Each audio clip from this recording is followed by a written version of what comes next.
When we were 17, Chunanyu promised we'd get into Tsinghua University together. That was until he fell for the school beauty. They skipped class to run wildly in the rain, got into fights with local troublemakers, and ended up at cheap motels and abortion clinics. Their love was a passionate, dramatic spectacle, like the protagonists in some angsty teen novel.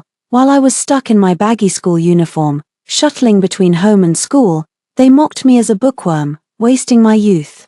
That year, both of them failed the college entrance exam, their scores only good enough for a junior college. Meanwhile, as the provincial top scorer, I stood before all the students to give a speech. My gaze swept over my childhood friend in the audience, who was watching me with a complicated expression, and I gripped the microphone. I've never believed that youth has to be wild. True youth is about learning to take responsibility for your own life. 1. On the day of the final exam results, I found out I had moved up from second place to become the top student in my grade. My teacher congratulated me, but there was a hint of regret in her expression. You and Chunanyu have always been close. How did his grades drop so much recently? He used to be top of the class, and now has fallen to over 200th place. Another teacher shook her head and said with the frustration of seeing potential wasted, puppy love, that's why, that Xiajiqing is the same.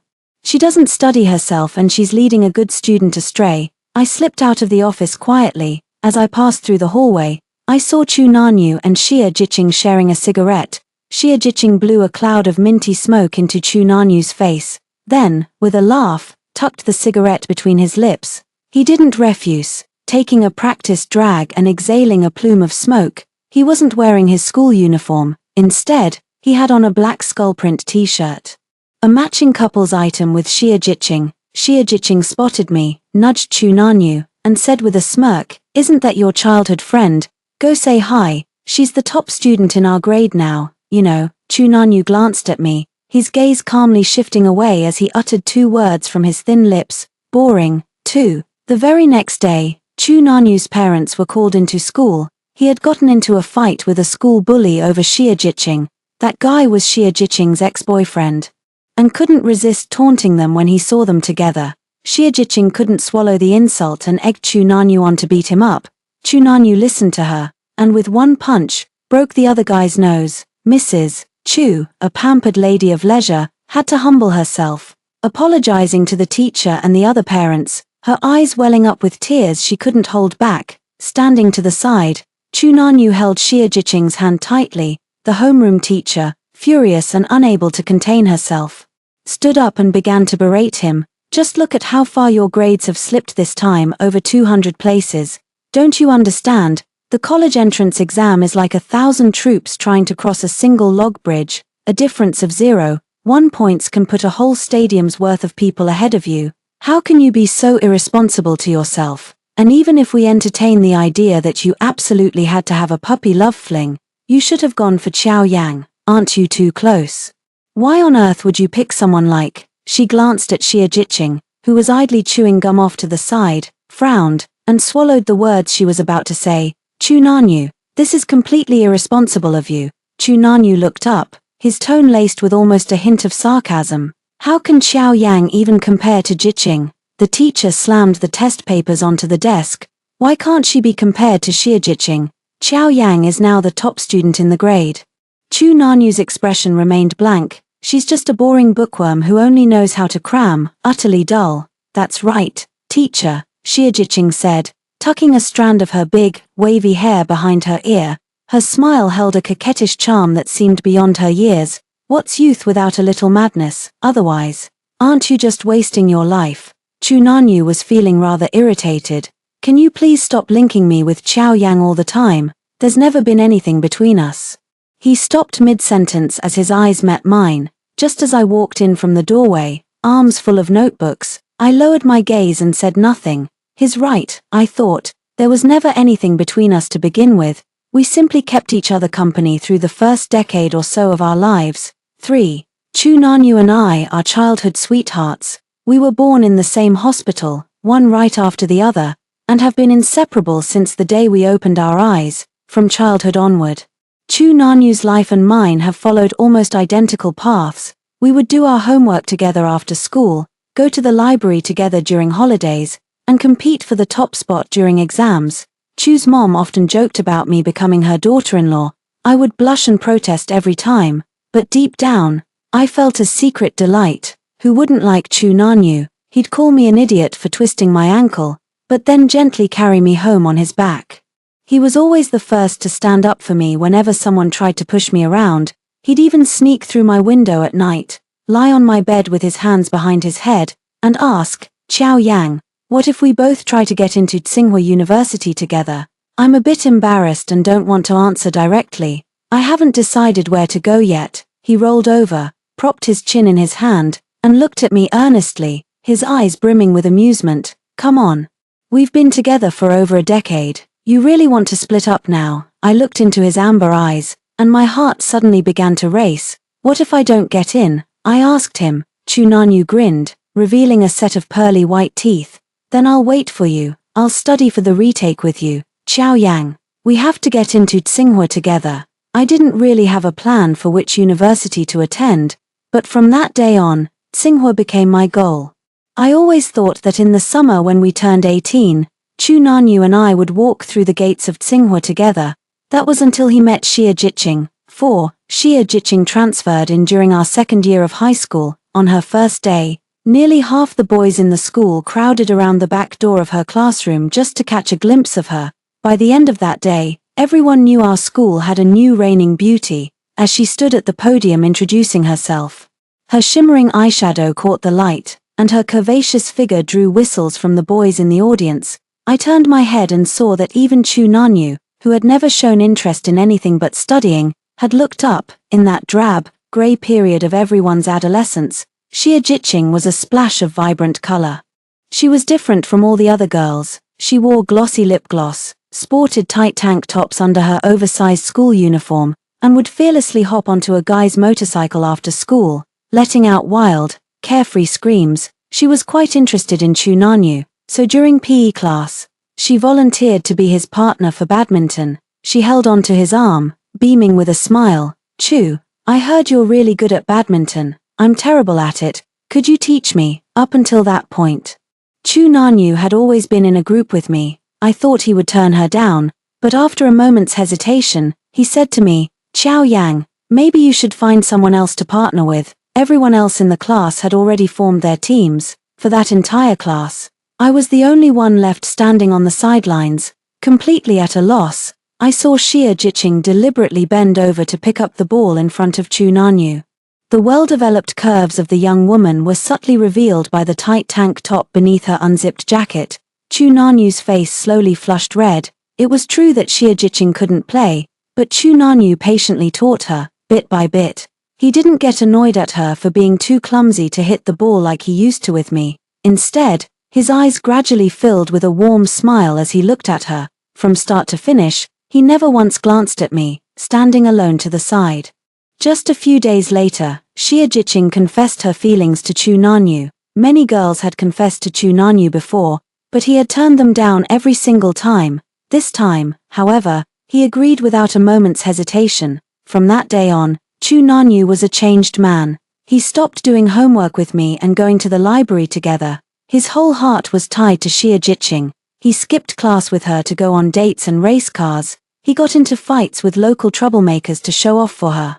I picked up smoking and drinking just to make her happy. He said he liked a dazzling Xia Jiqing like this. He said she was nothing like me. She was the ray of light that brightened his dull life. He told me not to contact him anymore because it would upset Xia Jiqing. From that day on, we went our separate ways for good.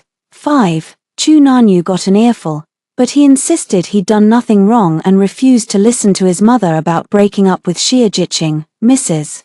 Chu was so upset she left the school in tears. It was raining when school let out. As I was getting my umbrella at the school gate, I saw Chu Nanyu and Xia Jiqing taking shelter from the rain nearby. They were holding each other, and Chu Nanyu had taken off his jacket to drape it over Xia Jiqing's head. He used to shield me from the rain like that too, only now it's Xia Jiqing in my place. Xia Jiqing was wearing a new white linen maxi dress, which had become slightly sheer where the rain had soaked through. After a moment's hesitation, I pulled out the spare umbrella from my bag and offered it to her. Need an umbrella? Xia Jiqing snorted with contempt and slapped the umbrella out of my hand. sending it clattering to the ground.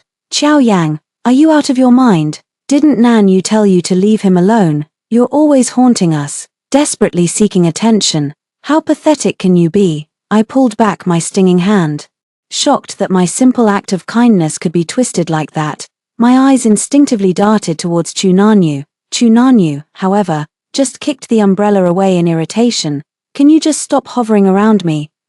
This is so annoying. Xie Jiqing burst out laughing, linked arms with him, and they both dashed into the rain together. The two of them, a handsome boy and a beautiful girl, sprinting through the rain in their school uniforms, looked just like a scene straight out of a movie. Even though the sight was painfully glaring to me, I had to admit they made a perfect couple. After a long moment, I bent down, picked up the umbrella, and slowly walked into the rain. 6. When I got home, Auntie Chu was sitting on our sofa, her eyes were red and swollen, and my mother was sighing beside her. Yang Yang, could you help me talk some sense into Nanyu? He always listened to you before. She looked up, her eyes full of hope. I hesitated for a moment and said with a wry smile, Auntie, I'm afraid he won't listen to me now either. It's been a long time since we've spent any time together. Auntie Chu took my hand, her voice choked with emotion. Yang Yang, please help me, won't you? I'm truly at my wit's end. Nanyu is completely obsessed with that woman. He won't listen to a word I say. I'm begging you. Please. Seeing the near desperation in her eyes, the words of refusal lingered on the tip of my tongue, but in the end, I couldn't bring myself to say them. All right. I said with a sigh, I'll give it a try. The next evening after school, I found Chu Nanyu. Can I talk to you? I said quietly. Chu Nanyu looked a bit impatient, but still followed me to the side. What's up? I hesitated for a moment before saying, Aunt Chu asked me to talk some sense into you. Chu Nanyu, I know you probably won't take what I say to heart, but I still want to give you some advice. It's not that anyone is trying to stop you from dating. It's just that the college entrance exam is right around the corner. Could you maybe just hold off a little? Wait until after the exams are over. Okay. Chu Nanyu let out a scornful laugh. Qiao Yang, when did you start parroting the same old lines as them? My business is none of your concern. With that, he turned to leave. Remembering the redness around Chu Mama's eyes, I couldn't help but grab the hem of his shirt, pleading almost desperately, Nan Yu. Xie Jiqing walked up from behind and threw an arm around Chu Nanyu's neck. A smirk played on her lips as she looked at me. Qiao Yang, you're not using his mother as an excuse to talk to him, just to break us up on purpose, are you? Let me guess. She leaned in closer, a flicker of malice in her eyes. You have feelings for Nanyu, don't you? I was flustered and at a loss, unable to utter a single word. Xie Jiqing said to Chu Nanyu with a grin, see, I guessed it. I told you your childhood sweetheart has a crush on you. Nanyu, what do you think? If you like her too, I can step aside and let you two be together. Chu Nanyu just gave me a cold, sweeping glance, his eyes filled with disdain and disgust. Don't make me sick, he said. I stood rooted to the spot, a chill running down my spine. My heart ached with a sharp, unspeakable pain, yet I still wanted to reach out and pull him back. I said hoarsely, Xie Jiqing, if you truly care for him, you shouldn't hold him back. You know exactly how important the college entrance exam is for someone's life. Xie Jiqing narrowed her eyes and pulled Chu Nanyu closer. Do you think I'm holding you back? Maybe we should just break up, then you can go to university with her. How about that? Chu Nanyu reached out and shoved me hard. His eyes were filled with impatience and disgust. Enough, Qiao Yang, just because I kept quiet, you really think you're something special. Don't pay her any mind, she's just crazy, he said to Xie Jiqing. Xie Jiqing shot me a glance, her eyes brimming with contempt. Then, right in front of me, she lifted her head and shared a deep kiss with Chu Nanyu. The color drained from my face. Chu Nanyu, you'll live to regret this. Chu Nanyu let out a contemptuous snort. Regret? I will never, ever regret it. 7. That evening, I went home and shut myself in my room. I looked up and saw all the things crowded on the wall shelf. Among them was a model kit, a gift from Chu Nanyu for my birthday last year. It was a model I'd always wanted, but it was too expensive for me to ever justify buying. He had spent all his New Year's money and worked tirelessly for 3 whole months. When he finally presented it to me, his eyes were sparkling like stars. Do you like it? The card next to it read. Wishing Qiao Yang eternal happiness and joy. As I read these lines, My eyes suddenly began to sting. I don't understand how a person can change so drastically, so suddenly. He truly is deeply infatuated with Xie Jiqing, so much so that everyone else in his eyes is reduced to trash. I didn't expect Chu Nanyu to reach out to me the very next day. Xiao Yang, I've been thinking, I really went too far yesterday. Let's talk again. I'd like to apologize to you in person. The physics competition was the next day. I had prepared for it for a long time. A good result might even secure me a direct admission spot. I had prepared for this with Chu Nanyu. In fact, he was the one who got me started, but now, I was on my own. I didn't want to waste any time and wrestled with the decision, but in the end, I still went to meet them. I want to give Chu Nanyu a chance, and give our friendship a chance as well. He asked me to meet him at the school's sports equipment warehouse. In the evening gloom, the air inside was thick with the smell of mildew and dust, so dark you could barely make out a figure. A sudden sense of unease washed over me. I started backing away, calling out, Chu Nanyu, are you there? Just as I was about to leave the warehouse, the main door suddenly slammed shut from the outside. My pupils contracted sharply, and I rushed over, pounding on the door with all my might. Open the door, there's still someone in here, open up. But there wasn't a single sound from outside. In that instant, it felt like a bucket of ice water had been dumped over me from head to toe, and I couldn't stop my whole body from trembling. It suddenly hit me, Chu Nanyu wasn't about to apologize to me. He thought I was meddling and wanted to teach me a lesson. But, I slid down with my back against the warehouse door, overwhelmed by a wave of utter despair. But I have the physics competition tomorrow. If I miss this competition, I'll lose my guaranteed university admission spot for good. By the time someone comes to open the warehouse tomorrow, it'll be too late. I huddled alone in the warehouse, trembling as the night grew deeper and the world around me faded into total darkness. Only a faint sliver of light filtered in from a high window. I stared at that window, my jaw clenched tight. Moments later, I began to climb, inching my way up the makeshift stack of chairs and tables until I could finally grasp the windowsill and haul myself up. The warehouse windows were incredibly high. Looking down from them felt like peering from the second or third floor. My fear of heights kicked in, and a wave of dizziness washed over me. I suddenly felt like I might cry. I don't understand why Chu Nanyu would treat me this way. If he were just a stranger, it wouldn't hurt this much. Yet we were once so close. He was so good to me. The boy who used to be heartbroken at the sight of my tears is now being crueler to me than anyone. My palms grew clammy as I mustered my courage. I have to give it my all. I can't miss this competition. After a long moment, I closed my eyes and jumped. 8. In the end, I missed the competition the next day. My luck was terrible. I broke my leg jumping down, and it was pouring rain that day. The pain was so intense I passed out on the spot. It wasn't until the next day that a teacher who arrived early saw me. He was shocked and immediately called 120 to get me to the hospital. The teacher came to visit me in the hospital and was deeply regretful, saying, with your track record, you would have been a shoo-in for first prize if nothing had gone wrong. The questions weren't even that difficult this time. What a shame. But don't be too upset. If this doesn't work out, we can always go the college entrance exam route. Getting into Tsinghua isn't completely off the table. I stared blankly at the ceiling, unable to utter a single word. My parents were so heartbroken they couldn't stop their tears from falling.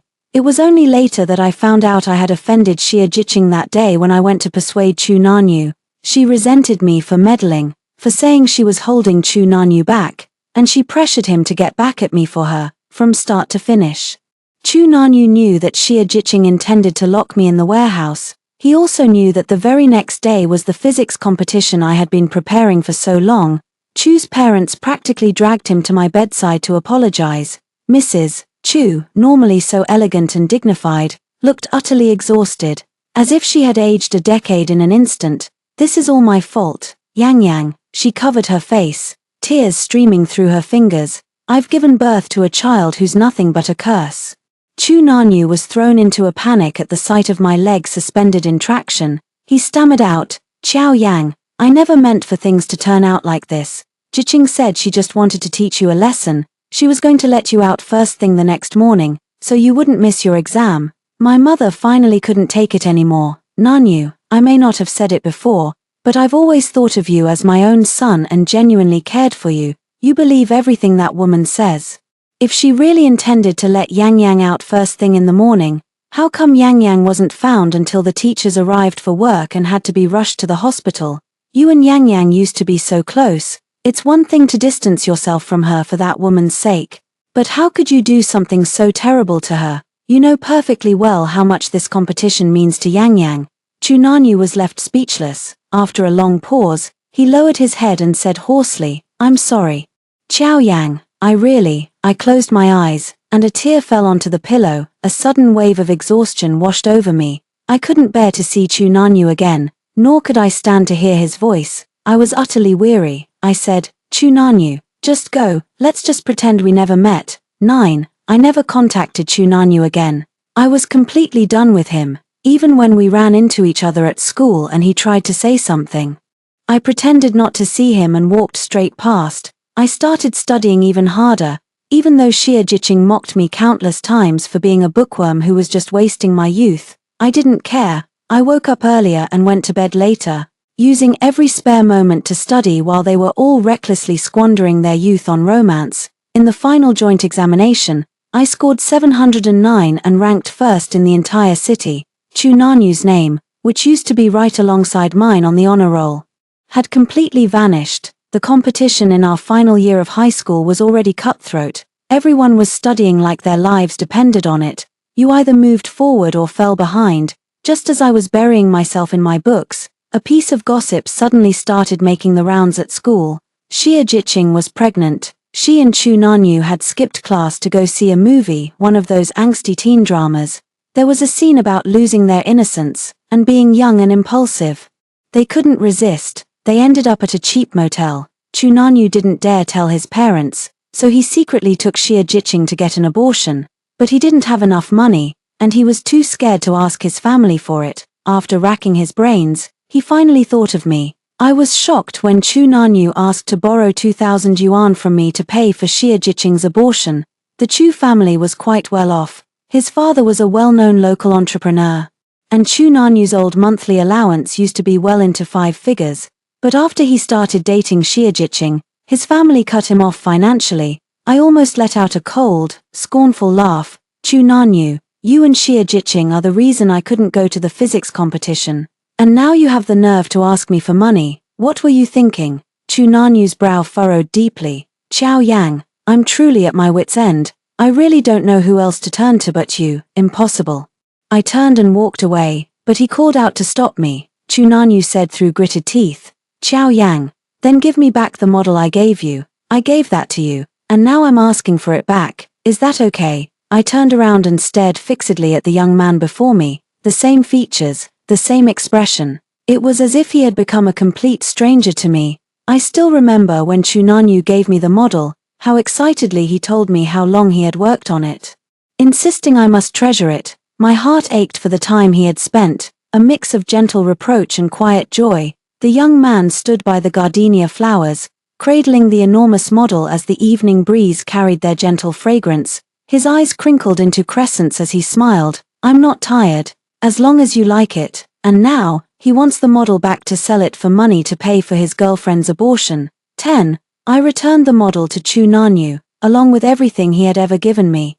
Every card, every letter he wrote. I used to treasure these things, storing them carefully in a box. Terrified of any damage, I've packed everything from the East Capital and returned it all to him.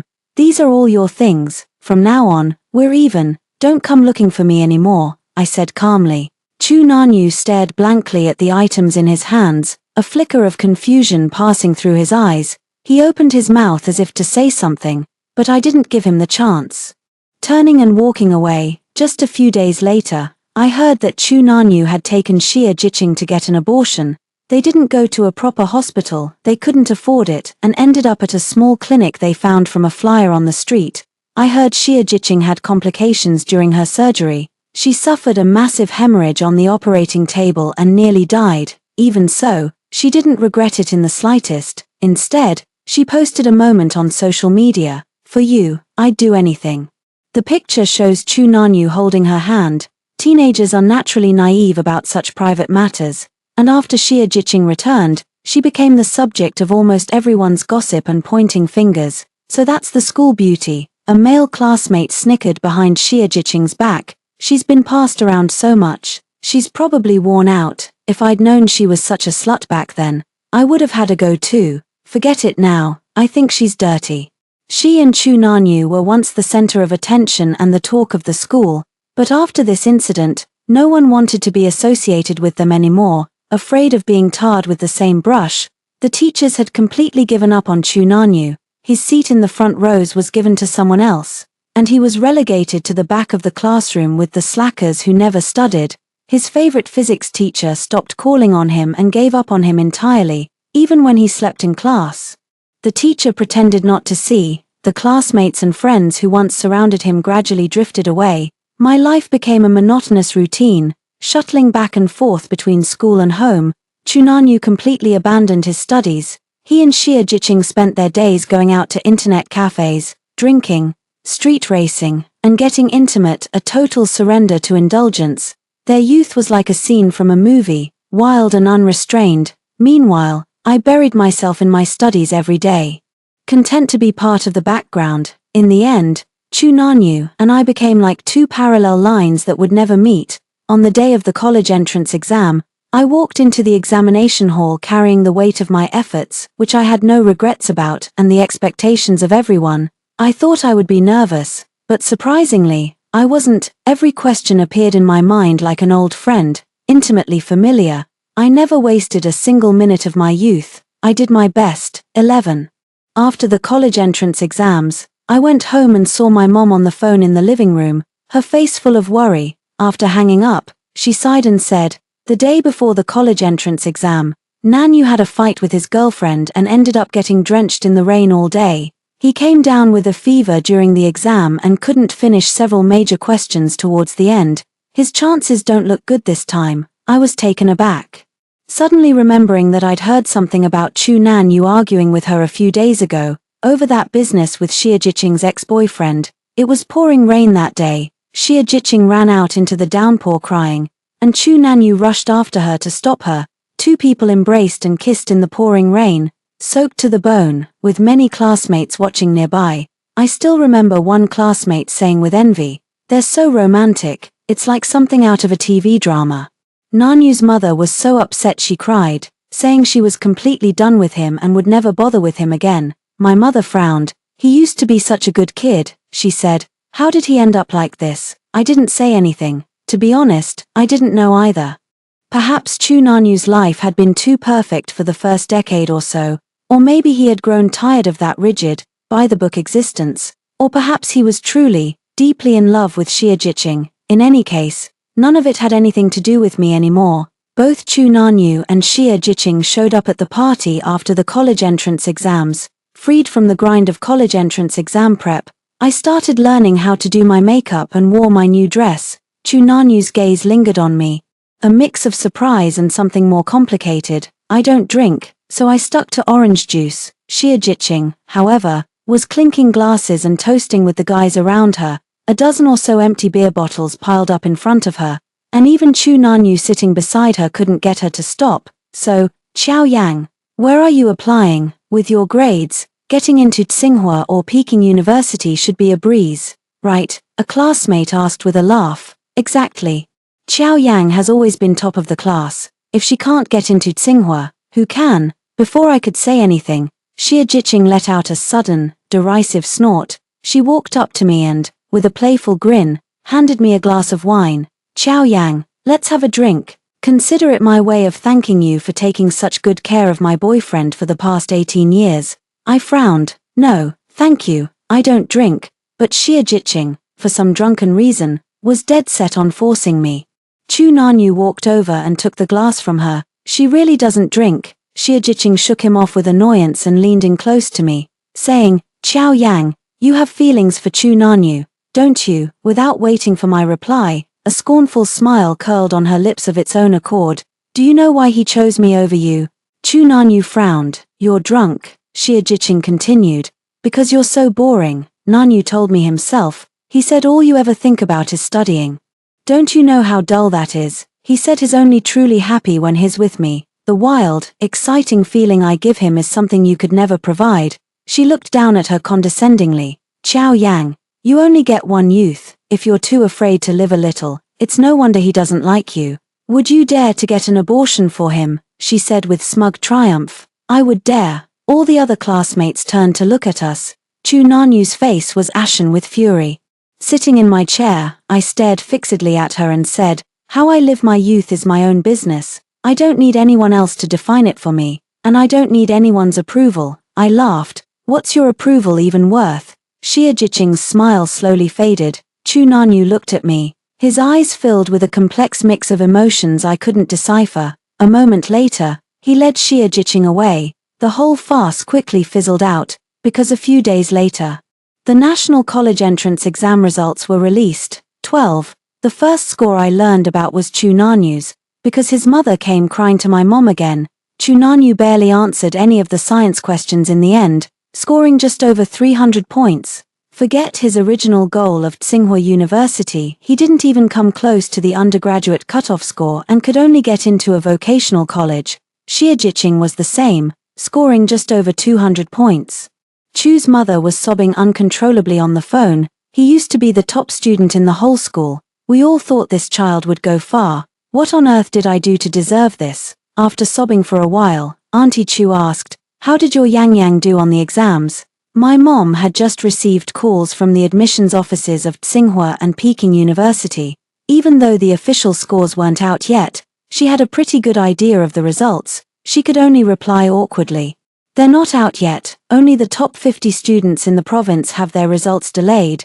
Chu's mother fell silent for a moment, her tone laced with a complex mix of emotions. I really envy you. If only Nanyu were half as sensible as Yang Yang. Not long after, the results came out. 719, I was the top scorer in the province. My whole family was over the moon, and so were the teachers at my school. They even hung a huge celebratory banner across the school's main entrance, celebrating our school's student, Qiao Yang, for scoring 729 on the Gaokao and being named the provincial top scorer. Overnight, I became a household name in our small town. A steady stream of well-wishers came to congratulate my family. Many parents even went through connections to ask my mom and dad for a copy of my study notes. My dad was grinning from ear to ear. For the celebration banquet, he booked the best hotel in town and invited everyone we knew. The Chu family has arrived as well. Someone at the table couldn't help but ask, I heard your Nanyu is also an excellent student, even better than Yang Yang before. How did he do on the exams this time? He spoke with a tone of exasperation. My son insisted on getting into a puppy-love relationship right before the college entrance exams. He only scored a little over 500 points in the end, so he'll just have to settle for a regular university. I truly envy you for having a child who gives you no worries, Mr. Chu was too embarrassed to speak and could only slip away with Mrs. Chu under the pretense of going to the restroom. An insider whispered, over 500 is already pretty good for them. I heard their son fooled around with a girl before the college entrance exam and got her pregnant. He only scored a little over 300 this time, just enough to buy his way into a vocational college. They hadn't met Chu Nanyu and didn't realize he was sitting right there. He hung his head, pale and silent. At all those parties in the past, the two of us were always the center of attention. At the parent-teacher conference, half the parents crowded around Chu's mother for advice, while the other half sought guidance from mine. His parents should have been here too, beaming with joy. His name should have been on that congratulatory banner too. He was the one who walked away from all of this. As I walked past Chu Nanyu, he called out to me. He forced a bitter smile. Congratulations, Qiao Yang. Wasn't Tsinghua University your dream? You've made it. I smiled and said, no, I don't want to go to Tsinghua anymore. I applied to Peking University. 13. A few days later, the school invited me back to give a speech. Standing on the high platform of the sports field, I looked down at the sea of faces below. Every gaze was fixed on me, every expression one of admiration and awe. Seated in the crowd, Chu Nanyu and Xie Jiqing both flushed with embarrassment. There was a time when their classmates would scream over their wild antics, envying what they called a storybook romance. But now, no one paid them any attention. As I gripped the microphone, the entire room fell silent in an instant. Some people used to say my youth wasn't wild enough, that it was too boring, and that I was wasting my best years by being nothing but a bookworm. My voice echoed across the entire sports field. But I never believed youth had to be wild. I believe true youth is about learning to take responsibility for your own life. The students, cheering and applauding wildly, rose to their feet. The crowd swallowed up Chunanyu and Xiajiqing, and I lost sight of them. 3 months later, I left to study at Peking University. The university gathered the top students from across the country, and I was no longer the most outstanding one. I had to push myself even harder, getting involved in numerous clubs and internships on top of my studies. I won a lot of awards, various competition prizes, the National Scholarship, honors for outstanding student leadership, and more. 4 years later, I graduated and went on to pursue further studies at MIT. 2 years after that, I returned to China with my startup company, which by then was already well on track, a venture I had launched with my classmates. My company operates in the e-commerce space. Our investors were very bullish on our project, putting in 20 million in the first year alone. We also caught the e-commerce wave at its peak. The company's annual revenue hit 130 million, and I was easily pulling in over 10 million a year myself. Someone organized a high school reunion, and I decided to go. At the gathering, toasts were flowing freely, everyone was all smiles, and they kept coming over to clink glasses with me. Look at Xiaoyang now, a real young entrepreneur. Didn't you even get named one of the city's top 10 outstanding youths last year? Yeah, I have a friend working at your company. I heard he makes $500,000 a year. Xiaoyang, you've got to look out for your old classmates. Give us a chance too. Someone, I'm not sure who, brought up Chunanyu and said with a touch of nostalgia. You and Chunanyu were so close back then. We all thought you'd both end up at Tsinghua together. I still remember his target university, the one he had pinned on his wall, was Tsinghua. Yeah, but then they started dating way too young. They were absolutely wild back then, smoking, street racing, getting into fights, even had an abortion. They'd have these dramatic fights in the rain, like something straight out of a movie, the speaker said with a light, dismissive laugh. Just young and foolish, I guess. At the time, I thought it was all so romantic. Looking back now, how stupid it all was. Are Chunanyu and Xiajiqing still together? Someone asked curiously. They broke up a couple of years ago. I heard neither of them could find a job after graduation, had no income. Xiajiqing couldn't take it anymore and cheated with some rich kid. Things got serious. They were talking marriage, but then he found out about her past abortion. Her uterine lining was too thin. She can't have kids now. He was furious, called her all sorts of names for being so shameless, and dumped her on the spot. She's working as a hostess at a KTV now. We took some clients there last time and saw her. I almost didn't recognize her. She's nothing like the girl from high school. What about Chunanyu? Him? I heard he tried to get into a bachelor's program but didn't make it. Couldn't find a decent job either. Now he's delivering food while studying for the self-taught higher education exams. I didn't say a word, my gaze meeting Chunanyu's as he pushed the door open and walked in. I didn't recognize him at first glance. In my memory, his eyes were always bright and sparkling, brimming with a young man's pride, but now, he was wearing a black down jacket that looked well worn, with dark circles under his tired eyes. Not a trace of that light remained in his eyes. That once brilliant young man had long since faded into the crowd. When he saw me, his gaze flinched. As he looked down, a hint of self-consciousness colored his face, and he tugged at the sleeve of his down jacket. Standing in the middle of the private room, I was suddenly, inexplicably, reminded of 7 years ago. 17-year-old Chunanyu was sprawled on my bed, his smile earnest and full of anticipation. His tone was so resolute, as if he already knew victory was within his grasp. He said, "Xiaoyang, let's get into Tsinghua University together." My heart pounded like a drum. What if I don't get in? He flashed a bright, white smile. Then I'll wait for you. I'll stay and repeat the year with you. Xiaoyang, we have to get into Tsinghua University together. Back then, none of us ever imagined that in the end, neither of us would make it to Tsinghua. That dazzling dream of our youth burst like a bubble in the wind. As the gathering was winding down, Chunanyu called out to me. 7 years had left their mark on his face. He hesitated for a long moment before speaking in a low voice. "Xiaoyang, I've owed you an apology for a long time. You tried to give me good advice back then, but I was too foolish to appreciate it. I even ended up costing you your chance to compete in the physics competition.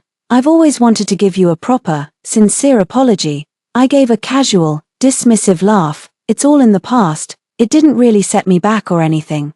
He gave a wry smile. Yeah, you did so well on the Gaokao. I really thought you'd end up at Tsinghua. Now that I've let go of everything, I can finally talk about how I felt back then without any weight.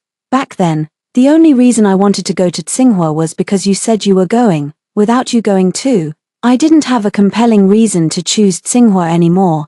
Peking University's offer was actually quite good. Chunanyu said nothing. It seemed to be snowing outside. The multicolored lights illuminated each snowflake, and as they drifted down in a flurry, it was as beautiful as a dream. Can we still be friends? He asked after standing there for a long while. There's no need, I said, waving a hand dismissively. I'll be going now. Goodbye. Just as I was about to get in the car, a loud shout came from behind me. Xiao Yang, you said I'd regret it. I told you I'd never regret it. Chunanyu's voice was trembling uncontrollably. But I do regret it. I've regretted it for a long time. What am I supposed to do? I didn't turn around, and said in a low voice, that's your problem. You made your choice. Now you have to live with the consequences. 14. I never expected to see news about Xia Jiqing online.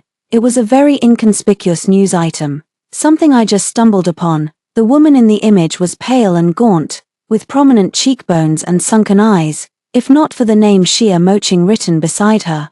I would never have recognized the shadow of the once radiant, smiling campus belle in this haggard woman's face.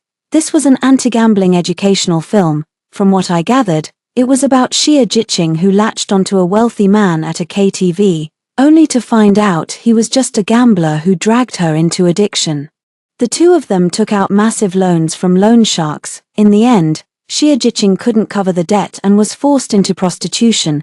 Even after contracting a sexually transmitted disease, she couldn't stop working. At her busiest, she serviced 13 clients in a single day, and was eventually rescued in a vice squad raid. The first comment below says, I know her. She was the prettiest girl in our high school back then. She was so stunning that the top student in our grade gave up everything just to date her. She even had an abortion for him. It's such a shame. She was quite the celebrity at school because of her looks. I lowered my gaze, suddenly remembering the question Xia Jiqing had once asked me. She taunted me with smug satisfaction back then. Xiao Yang, you only get one youth. If you don't even have the courage to be reckless, it's no wonder he doesn't like you.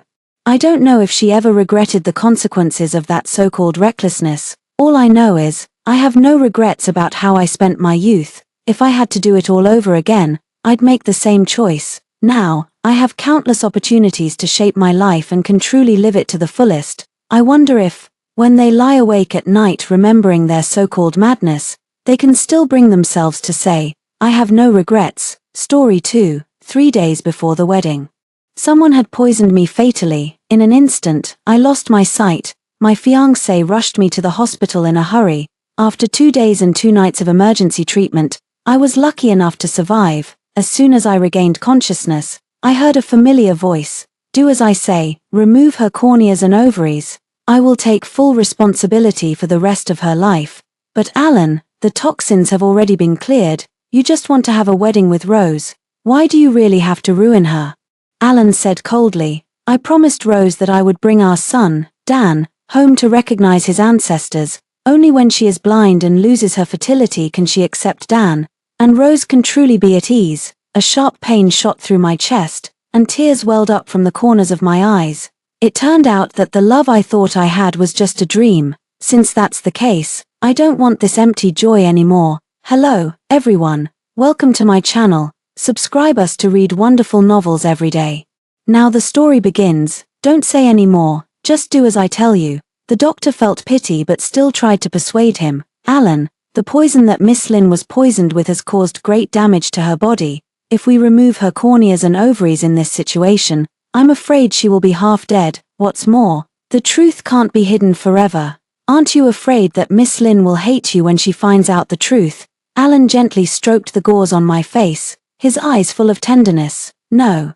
It's her own fault for being too stubborn. She said that if she found out I was cheating, she would disappear forever. I just made a mistake that every man would make. I'm sorry for Rose and her son, but I don't want to lose her either. Only by pulling out all her claws will she not be able to hurt others. After my wedding with Rose is over, I will live a good life with Dan and her." After performing his show of affection, he looked up at the doctor, his eyes exuding an irresistible sense of oppression. "I own this hospital. If you still want to keep your job, do as I say." The doctor wiped the cold sweat off his forehead vigorously. "Yes, I just feel sorry for Miss Lynn. You two grew up together, and it's really a pity that she will become a disabled person. I'm also afraid that you will regret it in the future. Alan, go and prepare for the operation. Use more anesthesia. Don't let her feel the pain. I will feel sorry for her." After saying that, he turned around and sent a voice message to his assistant. "Have all the traces been cleared? Give the nanny who poisoned her 5 million yuan and send her family abroad. Don't let Lynn know." Tears welled up instantly, and my body couldn't help shaking. Alan rushed over and hugged me, questioning the doctor. "You useless people. Don't you see how much pain Lynn is in? Increase the dosage quickly." After that, the cold anesthesia was injected into my body again, before falling into a complete coma. I felt Alan kiss my forehead. He also whispered in my ear, "Don't be afraid, Lynn. Everything will be okay when you wake up." I felt a chill. The wedding I had been looking forward to since I was young had actually become my nightmare. And the person who pushed me into the abyss with his own hands was the person I loved the most. My bed partner. When I woke up again, I had become blind. The smell of the cologne that Alan often used was around me, pretending not to know. I waved my hands in front of my eyes randomly. He grabbed my hand and asked with concern, "Lynn, you're awake. How do you feel?" The doctor said, "The poison was too deep and it affected the optic nerve. But don't be afraid, even if you can't see, I will always be with you." Listening to his lies, I broke down and cried. I punched and kicked him while holding him, but he didn't say a word. After venting, I said calmly, "You've taken care of me all night. Go back and rest. I want to be alone." Alan felt even more terrible when he saw me like this. He held my hand tightly, and his stubble rubbed against my hand. "What are you talking about? You're so weak. How can I leave you alone? I've already arranged things in the company. I'll stay with you these days." Just then, I heard a rush of footsteps. "Alan, there's an urgent matter in the company that requires you to go back and deal with it." Alan's impatient voice sounded. "What's so urgent that it has to be said now, Alan?" "It's, sure. Don't disturb Lynn, let's talk outside." He quickly let go of my hand and followed his assistant outside to discuss in a low voice. After a while, he came back and explained, "I'm sorry, this matter is really urgent. I have to go. I'll come and see you in the afternoon." Before I could reply, he gave me a heavy kiss on the forehead and left quickly. The nurse who came to change the dressing couldn't help scolding when she saw the empty ward. "Where's your family member? You just had an operation and this is the time when you need someone to take care of you the most. How can he leave? Look at you. The infusion has finished and there's no one to call for a dressing change. The blood has even flowed back into the needle." Among the 5 patients who came out of the operating room today, your family member is the most unreliable. At this time, another nurse said, "Sister, she's Alan's fiancée." Her voice was very low. "A woman came to look for Alan just now.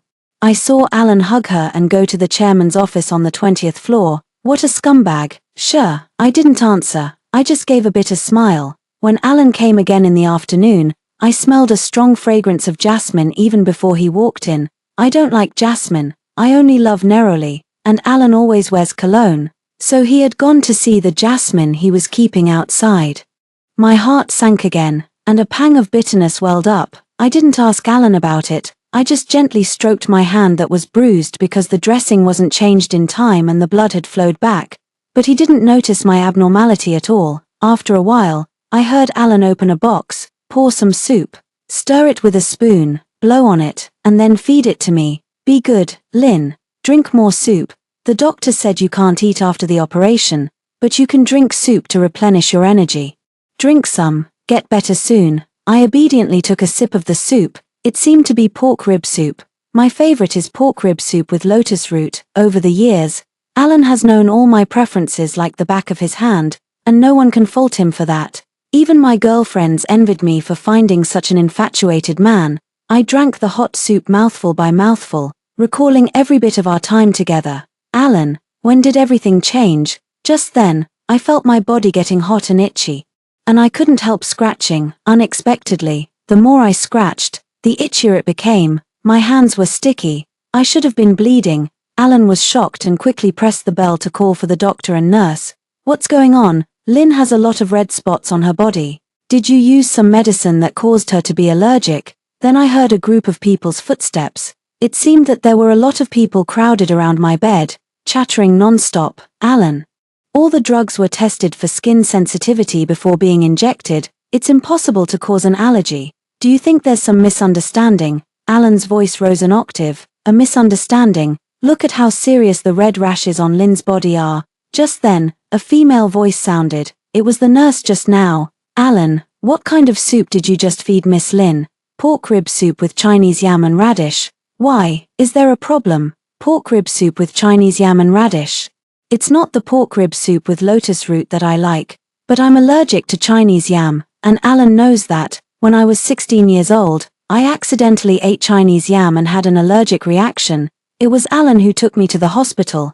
Alan still wanted to make trouble with the nurse. This soup was made by my family. There can't be a problem, right? I said coldly. I'm allergic to Chinese yam. Alan then realized what was going on. He grabbed my hand and slapped himself hard. It's my fault. I actually forgot. I'm sorry, Lynn. Yes, you forgot. You've long forgotten. Our 12-year relationship has long since deteriorated. Just like this bowl of soup. Things have changed and people are no longer the same. Alan went back to make soup for me again to atone for his fault. He said he would make pork rib soup with lotus root for me this time with his own hands. After he left, I asked the nurse to help me find my girlfriend's phone number and called her. My girlfriend was shocked. After all, Alan and I grew up together. We were so close that we were like one person. She helped me come up with a plan and stood by me unconditionally. Don't worry, I'll make arrangements for you. Since he betrayed you, he must pay the price. After planning everything, I completely lost my strength and wanted to fall asleep. Just then, the sound of rapid high-heeled shoes sounded. Lynn, I'm here today to give you the final notice. You don't have to attend the wedding.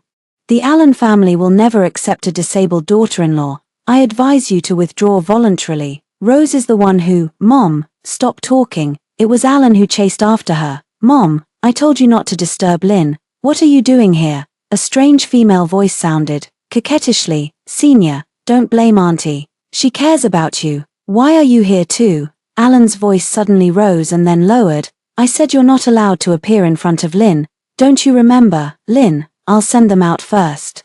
Don't move, just wait for me here. I'll be back soon. As a result, he never came back after leaving. Just then, the phone rang. The nurse thoughtfully set my phone to the blind mode, and it automatically answered when I put it to my ear. Soon I heard the ambiguous conversation between a man and a woman coming from the phone. Alan, who do you love more, me or your Lynn? Of course it's you, you little vixen. I'd give my life to you. By the way, I made my favorite pork rib soup with Chinese yam for sister. Does she like it? She likes it. Concentrate. Don't mention her at this time. These words were like knives, cutting at my heart one by one. It turned out that the bowl of soup was brought to me by him when he went to meet his lover. Because she liked Chinese yam, he forgot that I was allergic to it. Half an hour later, the phone rang again. You heard it just now. Alan loves me the most, and that's soup with Chinese yam. He actually didn't know that you're allergic to Chinese yam.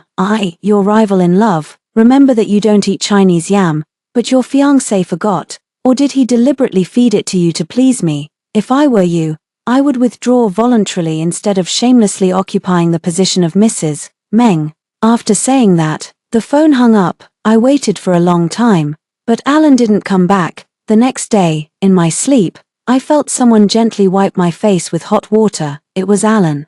His voice was choked up as if he had been crying. The doctor just told me that because of food poisoning, in addition to losing your sight, you have also lost your fertility forever. It's all my fault. I didn't take good care of you and let you eat something you shouldn't have. Hit me, Lynn. After that, he stroked my belly and cried even harder by the bedside. I felt even more disgusted listening to his crying. Isn't this exactly what you wanted, Alan?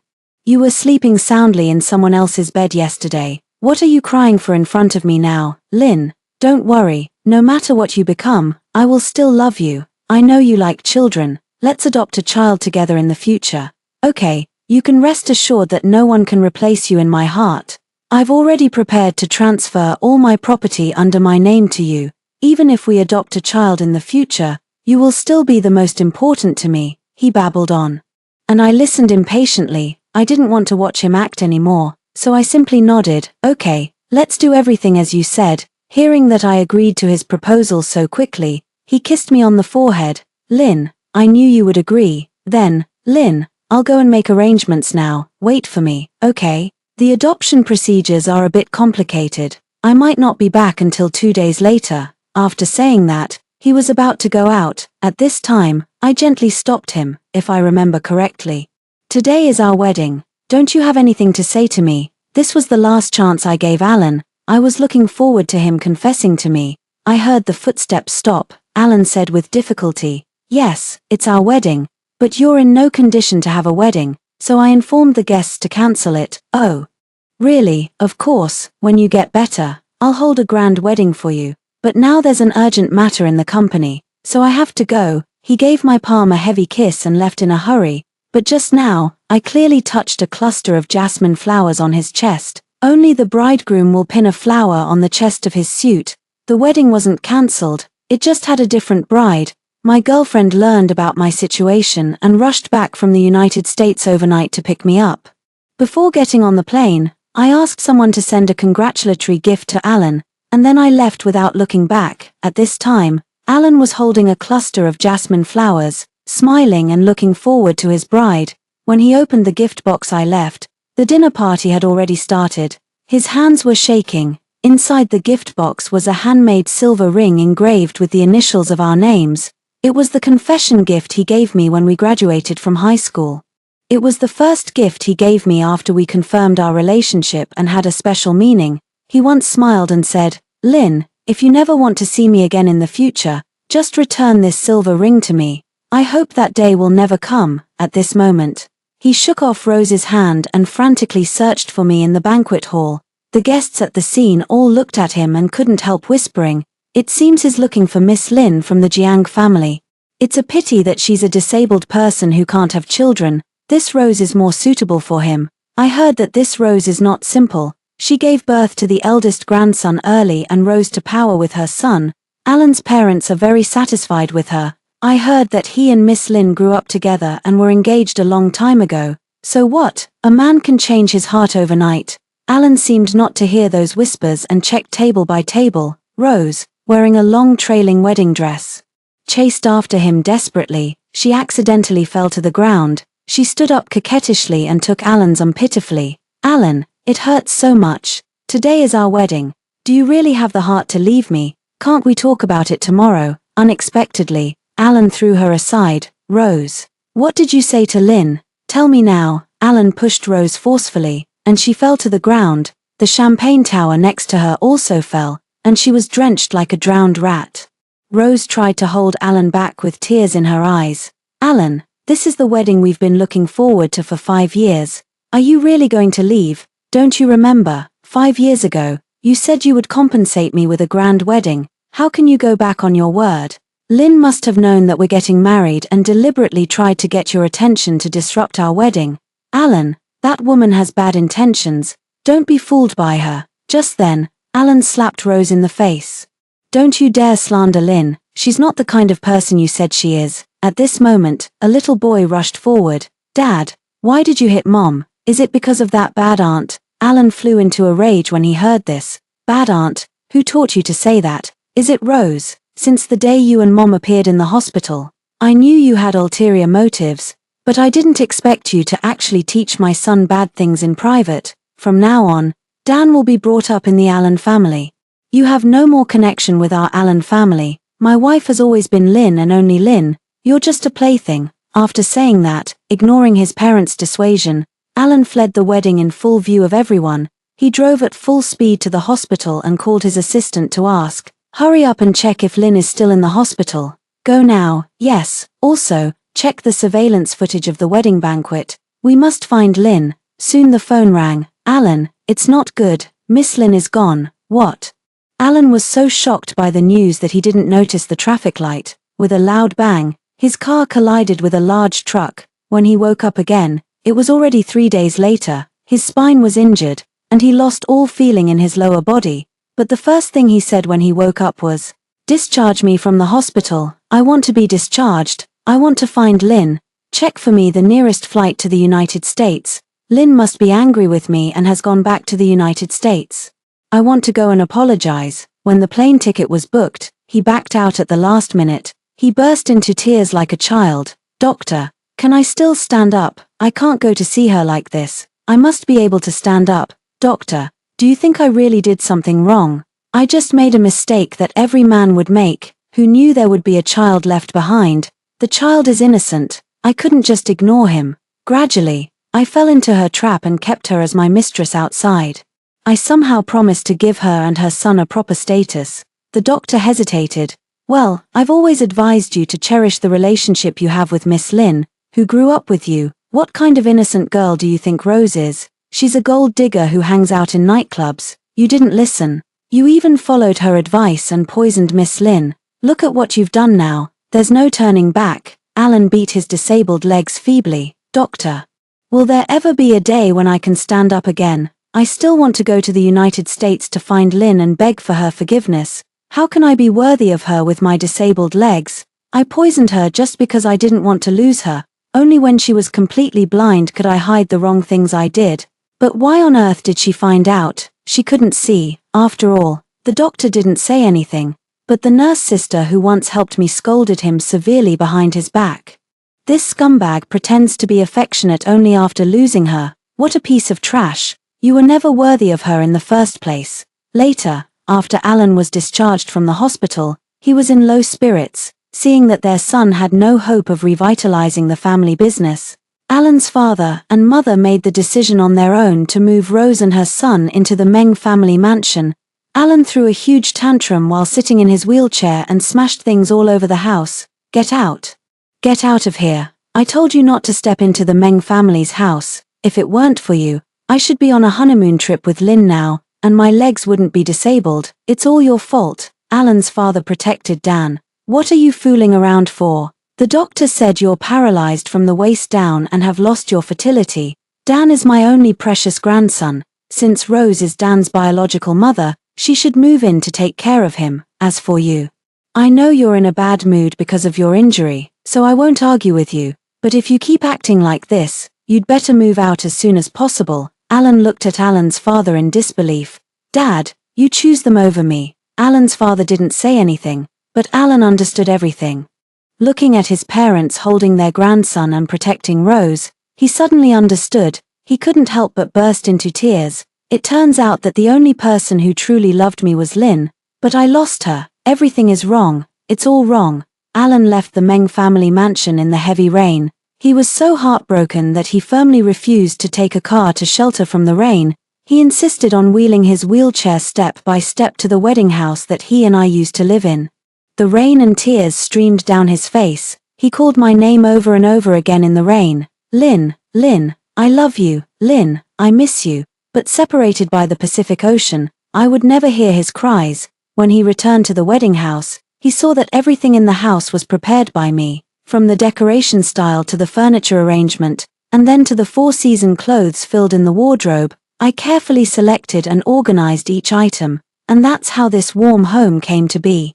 Alan took out our couple photo album and flipped through it page by page. There were photos of us watching the golden sun shining on the snow-capped mountains, hiking in Nepal, and paying homage at the Potala Palace, the tropical rainforests, the Gobi Desert, and the continuous mountains had all witnessed our footprints. I still remember when the first ray of golden sunlight on the snow-capped mountains shone on our closely snuggled faces. He once said to me affectionately, "Lynn, they all say that seeing the golden sun on the snow-capped mountains brings good luck. I want to tell you that my good luck is you. I don't ask for anything else." But now he had lost his good luck with his own hands. He held the photo album and cried bitterly, drinking cup after cup of wine. Finally, he fainted on the ground due to a high fever. It was the live-in aunt who promptly called an ambulance and sent him to the hospital. Alan had just recovered from his serious injury.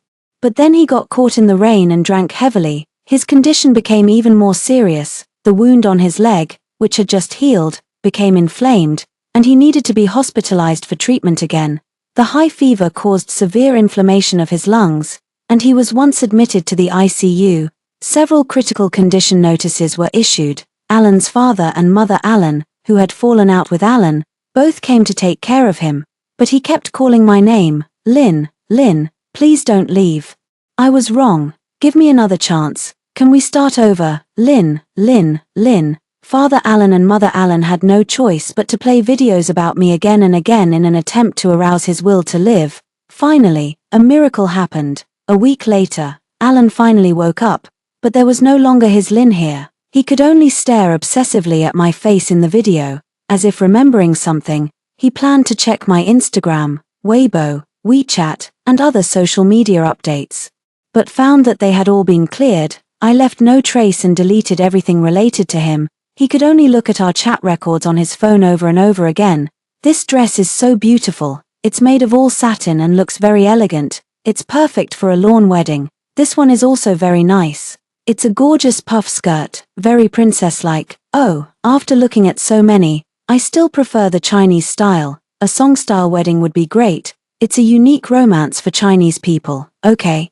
Let's decide on a song-style wedding, shall we? Also, all the flowers at the wedding should be neroli. You know that neroli is my favorite flower. Oh, right. We also need a traditional Chinese band. I don't want Western music. It would be so much fun to have Swana music at the wedding. Alan looked at these once sweet words and cursed himself in his heart. Alan, do you know what you've missed? At that time, Lynn had you in her heart and eyes and was looking forward to your wedding with great anticipation. But what about you? You just wanted to be perfunctory. After all, you knew that this wedding was never going to happen. You had already decided from the beginning that this wedding was for Rose. Alan, you were really blinded by greed. How could you let down such a good girl like Lynn? He stroked the silver ring that he kept close to his chest. Lynn, what kind of mood were you in when you came to my wedding with Rose? What did you hear? Tears wet the pillow. More than a month after that wedding, Alan finally summoned the courage to watch the surveillance footage of the wedding.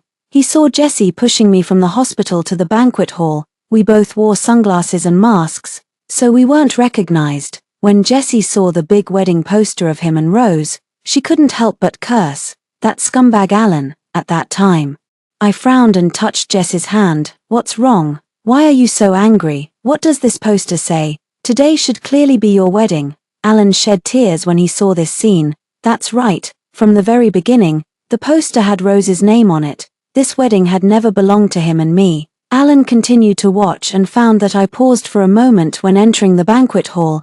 Alan noticed that there was a pot of jasmine flowers placed at the entrance of the banquet hall.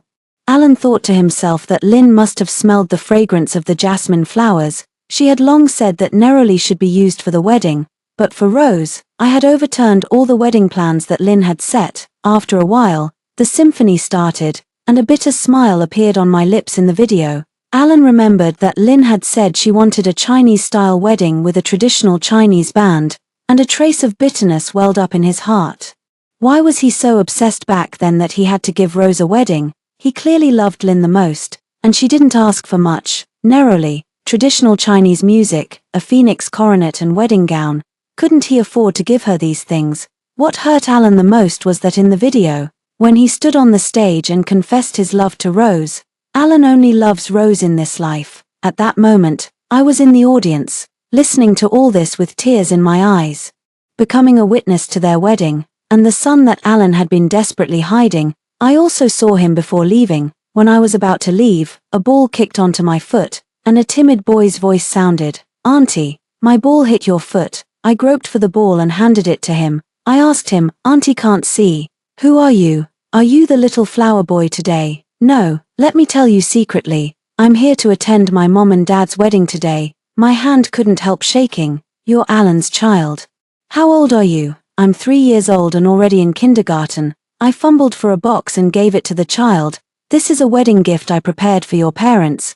Can you give it to them for me?" "Okay." After saying that, I turned and left. At this time, Alan's mother's voice came. The woman who had promised to treat me like her own daughter. She was anxiously shouting, "My dear, where have you been? It's your turn to go on stage." Looking at all this, Alan was in so much pain that he could hardly breathe. Everything was wrong. How could this happen? The last thing he wanted was for me to know about his wedding with Rose, and the thing he most wanted to hide was the existence of his child.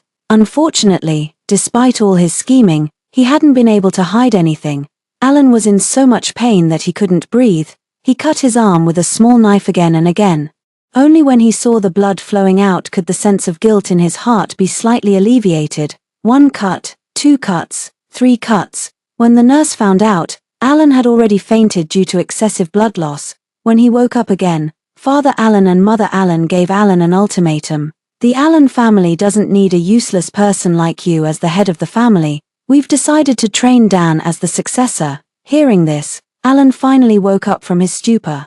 Rose and her son were the main culprits. He couldn't let them get away with it, so he actively received treatment and returned to the board of directors. 3 years later, he became the largest shareholder of the corporation. He drove Rose and her son to Africa. You two leave. I never want to see you again. You know I'm crazy. If you don't listen to me, I don't know what I'll do. Anyway, you still owe Lynn a pair of corneas. Rose was so scared that she trembled. Dan kept pulling at Alan's pants leg. Dad, don't you want me anymore? Dad, you said you loved me the most in the world. I don't want to go to Africa. I like it here. Please, Dad, is it because of that bad woman? I want to kill her. Alan slapped him. You little brat. I won't allow you to talk about her like that. From now on, I'm not your father. Get out of here now. Dan cried his heart out. Rose held the child and looked back every few steps, but she couldn't arouse Alan's sympathy at all. Rose knew that she and her son had no chance left. At the same time, I had already moved to New Zealand with my family, because New Zealand has a vast land and a sparse population and excellent air quality. It's more suitable for me to heal my wounds. In fact, when I went back to the United States for a checkup, I found out that the doctor had shown mercy during the operation and didn't actually remove my corneas and ovaries. He performed a blood detoxification treatment on me. The reason I couldn't see was that there was still a little residual poison in my eyes, which needed time to be metabolized. I only discovered all this after having a full body checkup in the United States, and the nurse who stood up for me was the doctor's wife. We exchanged contact information. She was half responsible for Jesse and me successfully escaping from the hospital. I once experienced the greatest malice from someone close to me, but at the same time, I received the greatest kindness from a stranger. Now I no longer feel sorry for myself. Everything in the past is like passing clouds. After regaining my eyesight, I invested and opened a gallery. I also started to create my own paintings with a starlight theme. 3 years later, I returned to New York for the first time to hold my own art exhibition. The flashlights shone on my face, and I answered various questions from the reporters in an orderly manner. When the art exhibition ended, I found that there was a person leaning on a crutch outside the door who refused to leave for a long time. Out of kindness, I wanted to help him, but when he saw me approaching, he quickly turned around and walked away. However, due to his inconvenience with his legs, I caught up with him soon. When he turned around, I was shocked to find that it was Alan. Now he looked thin, with sunken cheeks, and had completely lost his former high spirits. There were tears in his eyes as he looked at me. Lynn, how are you? I turned around and walked back without looking back. Just then, my best friend Jessie came over. When she saw Alan, she punched him heavily, making his face black and blue. Alan, how dare you come here? Do you really think Lynn is easy to bully? Do you know how heartbroken I was when I got off the plane and rushed to the hospital and saw Lynn groping around in the hospital bed and staggering to find the bathroom? Is this how you took care of her? She punched Alan in the face again. Lynn was doing fine in New York. It was you who flew here from City Z and insisted that Lynn go back and be with you.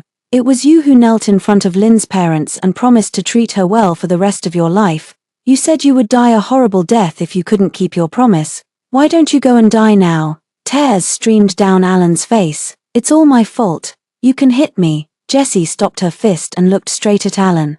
I advise you to check carefully whether your precious son is really your own. Your Rose used to be an escort in the Chinese community in New York, trying to catch a rich husband, but no one fell for her tricks, so she went back to China and pretended to be an innocent girl.